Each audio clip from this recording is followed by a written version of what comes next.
box, or the box will be in front of him. Practice. So apologies, Council Member Snyder, but we hope to prevent that in the future, obviously. We're live. Okay, thank you. Welcome, everyone. We'll go ahead and get started. I call the meeting to order of the NVTA Finance Committee for March 9th, 2023.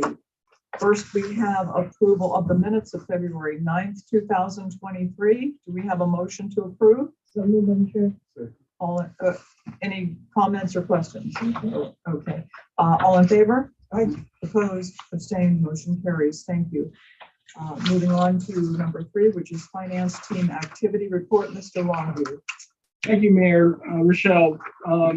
This is actually the heart of the meeting, and the reason we have a meeting with no action items is to basically let the committee know that what we're doing in the upcoming months, and obviously collecting the feedback or the words of wisdom that you have for us. The first item on the discussion topic is the implementation of Policy 29. These are the changes that are on the authority's agenda for this evening, and I have nothing but good news to say about this. When this report was written, roughly a little over a week ago, as noted in the report, we had 6% more reimbursements either paid or in the pipeline than the entirety of last year. I spoke to Mayor Rochelle earlier this week, and we had 22% more than we paid last year. Peggy Teal did an analysis. As of today, we have 36% more. So that's 130% increase over last year. Great news. And obviously the policy is effective before you've adopted. Chair Wheeler, you were wise in cutting off the 6-month delayed implementation to 3, because since we didn't have meetings for several months. Sure, Randall. And Chair Wheeler and I look just alike. That's the first time I've made that mistake. I did it with an audience and on record. So I credit, obviously, we're getting the word out through the RJAC. We've been talking to RJAC since September. We've been very clear that this was coming. If the authority adopts the policy change this evening, it will be in full effect June 10th. And so we've been making that date projection very clear as well. Not everybody or every portion of every jurisdiction goes to RJAC. So what we will be doing once the policy is adopted is every jurisdiction gets a monthly email about their 30% distribution, whether they're actually getting it that month or not, they still get the email. So we will use that mailing list, and we have also identified some jurisdictions that we think need to hear this message, maybe more than others. And so we will make individual outreach to the ones that we think may be most at risk. The whole point of this is we really don't want to say no. Yeah. But we do need our financial statements to reflect that this money, we're reflecting it's been committed. Right. But in the case where it was spent many years ago, we really needed to show it was spent many years ago. So I think this will set a higher bar for the amount of annual reimbursements. We'll have a peak this year, and then going forward, we'll have a new high bar because if the invoice is 18 months or older, it won't get reimbursed. Be happy to respond to any questions on that topic. Any comments or questions? It's kind of a negative thing, but I think we've got very good news about it. It's really not. First thing, 18 months is plenty of time. Secondly, the goal is to make sure all the localities know what's going on. Yeah. On the duplicate reimbursement audit, I just wanted to inform the committee that the audit has started with transfer of data to the auditors. There's nothing that the jurisdictions or the project sponsors have to do at this part. It is all between Adnan, did a heavy lift along with Peggy on getting that data down to them. They'll go through their analysis. If anything looks to be duplicative, we'll go back first and talk to the jurisdiction or agency about it. And the other note on this is, since this contract, the cost contract, was based on last year's experience on reimbursements, we are looking at a $2,500 additional cost simply because the volume spiking. I don't think we need any budget adjustments. I think we can handle that within the operating budget, but I did want to make the committee aware of that. Any questions on the? Nope. Another note is the revenue estimate kickoff. We do, as we noted last month, we do our revenue estimates now basically on a 2-year cycle to align up with getting a pay-go number for the authority's adoption of a new 2-year update to the 6-year program. We will have those numbers for you in spring of next year. And right now, the only revenue that really is a little concerning, and I'm sure it's the same in your jurisdictions, is the grantor's tax. I don't think we have a current year issue with it, but it is a tax that does oftentimes vary. We're seeing property values staying or even increasing. Right now, what's hurting the grantor's tax is the volume of transactions. The property has to sell in order to get grantors. So I'll go back to, because I see Chair Randall's questioning look, I'll go back to the 2008-2007 recession, when I was actually closer involved in taxes. Those grantors actually had some peak years during that time. This is when properties were being foreclosed on. And the reason for that is, even though the properties either had plateaued or in some cases went down, foreclosures create 2 transactions for every final sale. I beg your May I pardon. ask a question? Yes, ma'am. So over the past couple of years, homes have been, people can't keep homes on the market. You put a home, you list a home and it's not on the market for 5 days before it's sold. So so are we saying that we can't keep track of them, or they've gone down? Oh, no, I'm saying grantors relies on 2 factors: the value of the property, which has been shooting up, I understand. and the volume of sales. But the volume of sales has been up. Well, so it's the Up until volume of property. recently. Yeah, because the interest rate. So it went up and then it's coming back. Got it. Gotcha. Okay, all right. And So so- that's more recent though, then, right? Yeah. The decrease. And isn't it Unfortunately, coming this back? fiscal year. Yeah. But isn't it coming back to realistic Earth numbers versus what it was for a Yes. while? Okay. And we've built some cushion into our long-term grantors estimates for that. Okay. Of our Yeah, revenue yeah. streams, grantors is the one that has Okay. the most fluctuation. All right. All right. Mayor Wood, do you have any comments or questions? Okay. I think we've lost Mr. Snyder. Oh, no, he just don't, Oh, now he's gone. yeah, he's, Do we still have him? no, he was here, he just turned off. Because I was going to take a moment to see if he had any comments or questions. Madam Chair, may I ask, I just want to make sure that I'm sure, and I'm not sure that I'm sure. He just turned off his video. Yeah, he just Raise turned your on his hand. camera. I know, I'm sure that I'm almost sure, but I'm not sure that I'm sure. So let me just say this back to you to make sure I got it right. So when it was gangbuster selling, the renter's tax was very high, obviously. It's coming down to what is normal house prices, normal house value, normal house prices, volume, normal house value. So are we comparing what we have right now to our very best years, or is it just, if you baseline it overall, we're doing kind of where we should be anyway? We use a 25-year history Okay. and then try to look at what the economic factors are going to be in the near term. So right now, where our estimate went off is we didn't expect the sudden increase in interest rates. We expected an increase, but we didn't expect the sudden increase in interest rates, which have driven mortgage rates up to 6 or 7%. Hence, people are not buying and selling houses. Okay, all right, I understand. Thank you. Because they were at 2% and 3%. Yeah, I understand. When somebody The in, price is the same, the volume is lower. Yeah. They can't Because the afford. interest is higher. They can't Yep. afford as much house. As they Got you. want. I understand. but you can go back to the mid '70s, interest rates were 14 to 18%. Double digits. I was such a child in the mid-70s. Just want to put that out on the table.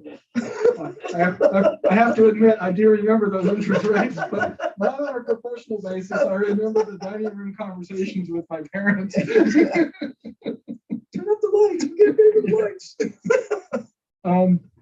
Then the next item, if we want to proceed, the next item is the Northern Virginia Regional Commission's landlord lease that we have with them. They have been asking me to commit to a longer term lease and some lease adjustments for 18 to 24 months. And my reply has been, well, show me what you have so that I can do an analysis and present it to the Finance Committee. We had a meeting in February that, again, I was asked to make a recommendation. I mean, I was asked to make a commitment, but I said, I can't make a commitment. I talked to the Finance Committee. The Finance Committee makes a recommendation to the authority. So I think with all of these balloons up in the air as listed here, I think the easiest thing to do was just to invite the commission's executive director to come in when he's ready and provide a presentation to the Finance Committee. Yes. So my question is, right now we're subleasing Yes. and we have our own lease under their lease Well, we have a lease with them. with them. Okay. So they have the lease with the building owner. Got it. Then we sublet from them. And frankly, I think the arrangement's working out really well. The last couple of bullets on the chart are really what I'm worried about. The commission has been growing, the authority has been growing. I'd like to make sure we have an orderly way to handle, meeting space conflicts. We are paying half the lease cost, but so I somewhat have an expectation that we would have a higher priority than maybe other than the commission itself. Like the transportation roundtable that's next week, it's being held across the street because that conference room is booked. By whom? Yeah. I don't remember. They just told us it was booked.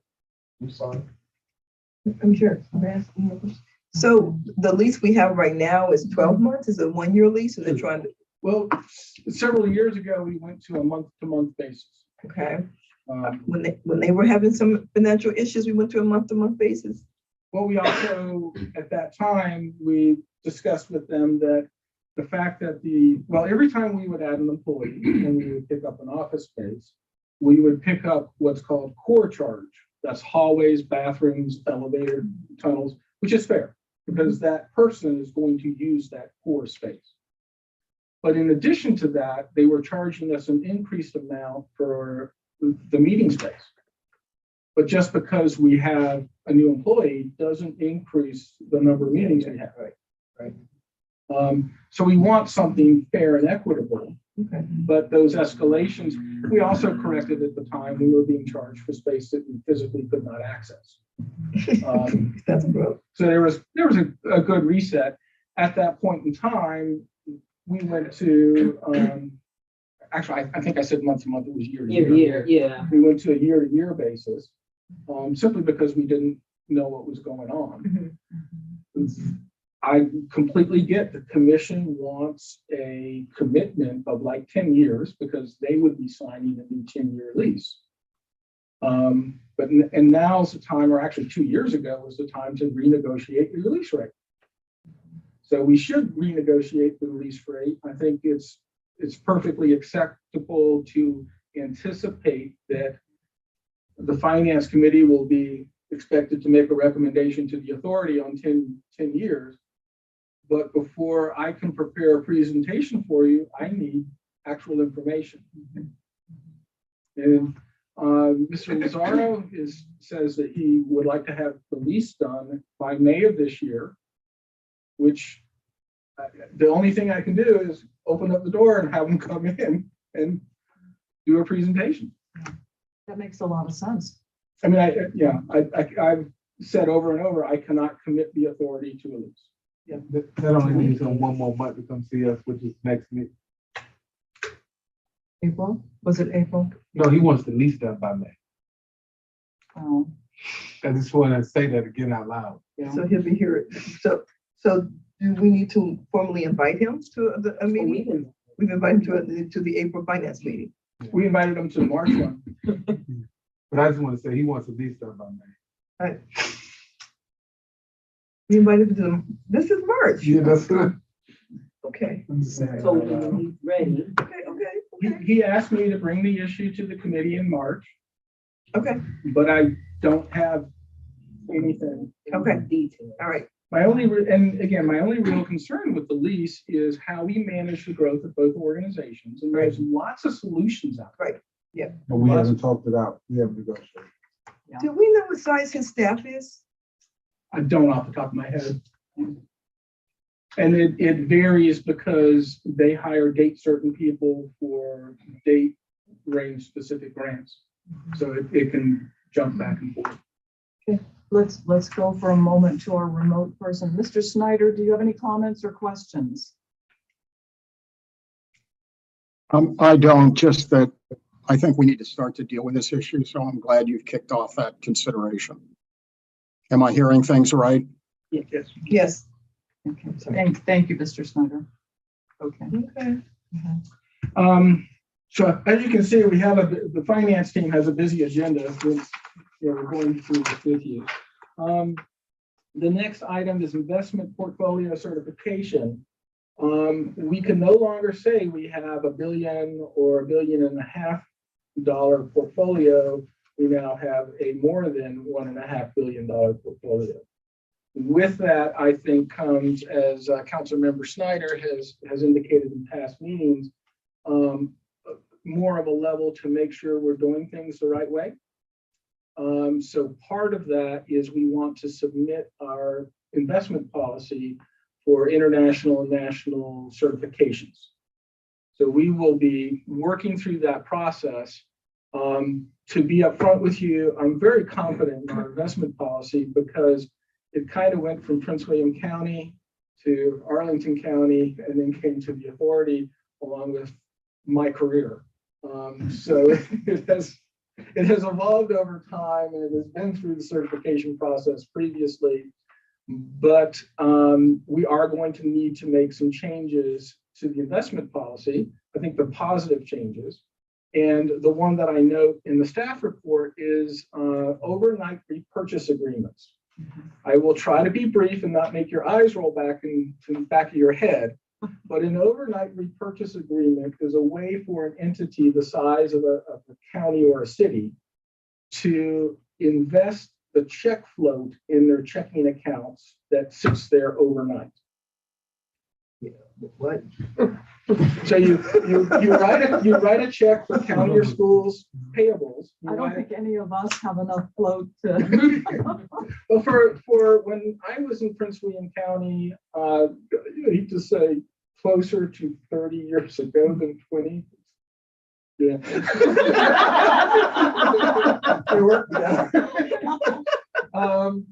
The overnight float in the county's accounts, which also is government and schools, could be $20 million. No, I'm sorry, Madam Chair. I have no idea what the other, you got to explain this to me a little more. So float is when you write a check and you mail it out, and you're waiting for the person who is going to receive it and cash it. Okay. So it's like when you balance your checkbook, but that check hasn't cleared the bank account yet, but he called it overnight. The check is in the mail part. Gotcha. So you can't buy a bond with that money Because no. because you spent it. Okay. But it is still in your checking account. Okay. And for an organization like a county or city, it's a considerable amount of money. And so you enter into these overnight repurchase agreements, which are called repos, not, somebody taking your car because you didn't pay the bill. But industry calls it a repo. And just as a nuance on the certification, there's one of the certifications says that if your policy allows you to do repos, then you have to have a tri-party repo agreement. And the council be very thankful we're not doing these, because tri-party repo agreements are big, complex instruments that usually take a long time for everybody to go through. It's not necessary for us. We haven't actually written a check, I think, in 3 years. We do ACH. Payroll is direct deposit. So it's something that's in the policy, because when we first developed the policy back in 2014, we didn't know what things were going to look like, and it was just prudent to have it in the policy. Now it's prudent to take it out, because we won't get the Association of Public Treasurers certification if we have repos in the policy, but don't have a tri-party repo agreement. And there's no way I want to put anybody through that process for an instrument that we're not probably ever going to use. That was a long way of getting there. But is there any questions? Will any of this impact our credit rating? No. Mr. Snyder, do you have any comments or questions? Not really, but this just underscores the complexity and sophistication and how much we appreciate our staff. But we always want to make sure that our staff has the resources to do the job. Yes. Thank you. Completely agree, Mr. Snyder. Thank you. Do you have any comments or questions? No. Mayor Wood. Okay. Thank The next item that we have is also related to the investment policy, and that is the benchmarks that we are using for the policy. So if you look at the table on page 3, our performance is at 2.18%, as measured by the standard metrics that are used by everybody to measure the performance, the yield to maturity. Our benchmarks were set up again back in 2014, and I'll just lay it on the table. I picked short-term benchmarks because I didn't really think that the portfolio was going to be $1.5 billion. At the time, we thought it might max out at around 465 million. So with this much money, you go further down the maturity curve. The Fed funds rate is effectively a daily rate. It's set by the Federal Open Markets Committee. That's Mr. Powell's speeches and market jumps, whatever he says, the right or wrong word. Treasury 90-day T-bill is obviously a 90-day. The other two benchmarks, LGIP, the Local Government Investment Pool, and SNAP, the Virginia Non-Arbitrage Program. Those programs both have to have huge amounts of daily liquidity, because they don't know when people are going to come and draw their money out, which is kind of where my head was back in 2014. They were appropriate benchmarks. They're not now. We're buying securities out to 2 and 3 years. We're going to start buying maturities out to 5 years within the code and within the policy limitations, because we're getting ready to get to an interest rate peak. And we want to lock in as much money as is prudent for as long as possible to keep earning. Deb just bought 6%, 6.125. See, you can always tell when they become the portfolio manager when I say 6 and she says 6.125. And it was on a $42 million security. So we're going to start locking in those rates, which is just a prudent way to manage a portfolio. We could make this 218 as a percentage number on a chart 4.6% in 60 or 90 days, but it would hammer the actual income like crazy. It's called window dressing. And you make a number look good for something like your benchmark comparisons, but your actual income, will suffer. So obviously what I want to do is now switch our benchmarks to portfolios, recognized benchmarks that reflect a portfolio that is not focused on daily liquidity, but is focused on about a 3-year maturity period. What happens is the instruments that we bought a year, 2 years ago that were really solid instruments back at that time period may only be paying 75 basis points to a little over 1%. But today, we can buy 6%. But we can't sell. We've talked for a couple of meetings. We can't sell those instruments. We would be taking true income losses by doing that. So anyway, that's the project that we will be working on. We will come back to the committee if you're okay with some recommendations for which benchmarks to use. Quite frankly, they will look a lot like your jurisdictions, because your jurisdictions are not investing on a daily liquidity basis. They're investing typically on a 2 to 3 year horizon. And we've kind of moved into that category as well.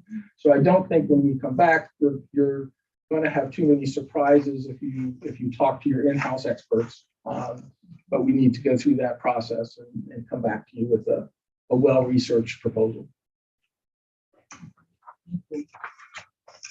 Have you completed number 3? Yes. Okay. Monthly investment portfolio report, Mr. Longy. I think I pretty much covered the portfolio as part of the earlier items. Again, it is doing well, and I thank Deb for her attentions and diligence on it. It's been really satisfying to see her grow in this position. Thank you, Deb. Much appreciated. And how liquid are we now? On a daily basis, we could pull about $100 million. I don't think that the highest single reimbursement request we've ever received, City of Alexandria, was $26 million. Oh. Moving on to number 5.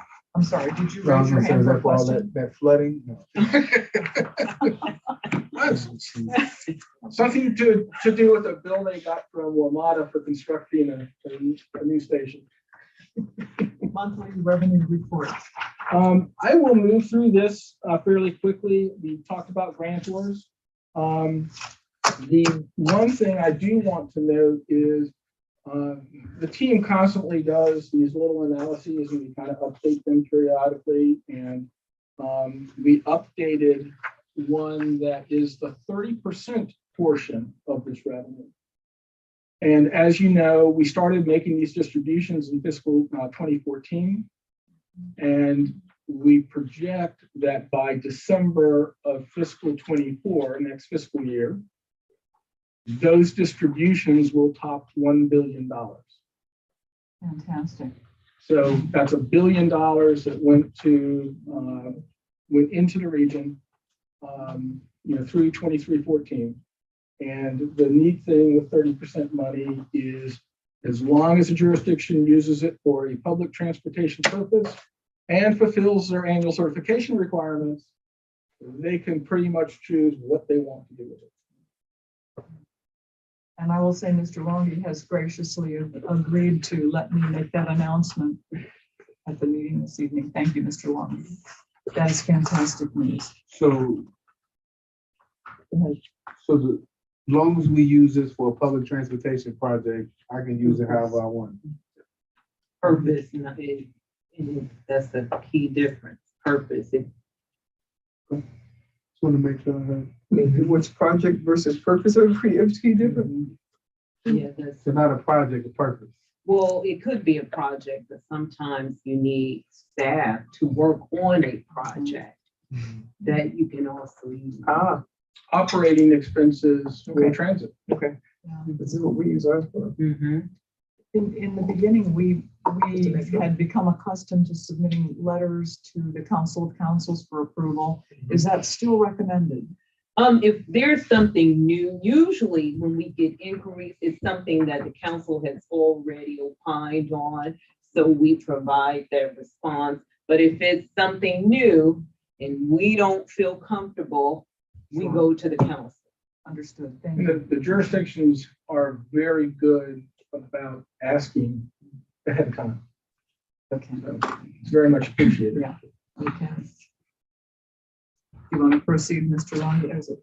Operating budget report, we're 49% of the year, 58%, I'm sorry, 58% of the year, 49% of the budget, but we do have some large expenditures that haven't been triggered yet.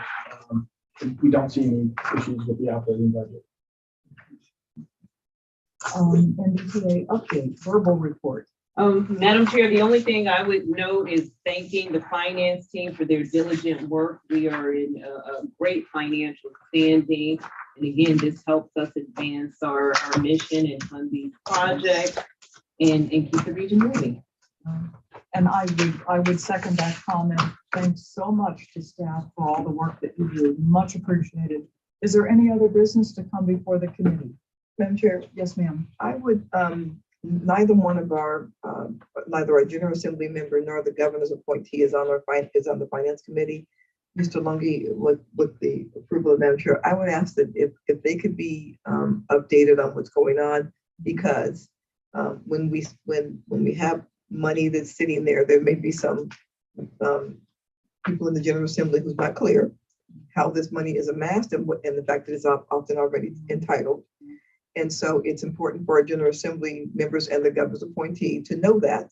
So if anything ever comes up, they can actually say, yes, you see that money as a bottom line, but this money's been already promised to that type of thing. And so if possible, and it's not, there's no time sensitivity to this, I believe that those two people should be given just a briefing if possible. That's an excellent idea, Chair Randall. And I think the sharing of information will probably become more and more important as new people come into the General Assembly, which as I learned earlier, should be quite a few. We will have a lot. Yes. But our General Assembly members, which is really just one person right now, but also the appointee from the governor. Yes. Well, not the governor, the speaker. Yeah. If I may, and I will incorporate that in comments and make special outreach with Monica for that. But Mayor Wood, do you have a comment? I was just gonna say, and I think that annual report tied in with this all works into this. They'll see the economic impact and all of that that's kind of built into it. I think we're going to end up doing a lot more outreach for this next General Assembly season. Yeah, that's Just a guess. Yeah, the education to them. Yes. Yeah. Yes, ma'am. a thought tool for that They don't all be outreach. new names, I'm just gonna keep it real. I mean, we'll talk about that. A thought tool for that outreach to go along with what you were saying, Chair Randall, is in spring, you will be asked to approve a 2-year update to the 6-year program for fiscal years 28 and 29. Mhm. That money hasn't arrived yet. Right, exactly. That's absolutely right. Yes. For them to understand all those things would be very, very, very helpful. Yes. Any further comments? Okay, then we are adjourned. Thank you, everyone.